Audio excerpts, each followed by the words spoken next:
Assalamu alaikum friends, welcome to my channel Kids Learning. Today we will learn about definition of pronoun with English and Urdu meaning and example.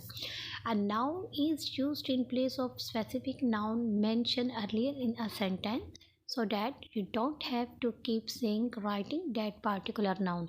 इसम ज़मीर का इस्तेमाल किसी मखसूस इसम की जगह पर किया जाता है जिसका जिक्र पहले जुमले में किया गया था ताकि आपको इस ख़ास इसम को लिखते रहना ना पड़े. Next example.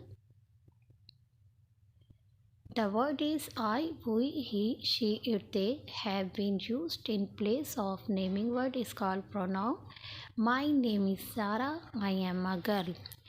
I, we, he, she, it, they के जो अल्फाज नाम के लफ्ज़ की जगह इस्तेमाल हुए हैं इन्हें इसम ज़मीर कहते हैं. आई के नीचे अंडरलाइन है तो इसमें प्रोनाउन कौन सा है, वो आई है.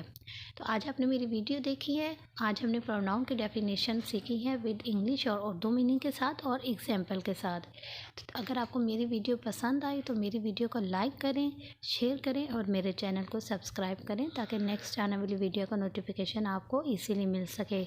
Thank you so much for watching my video. Allah Hafiz.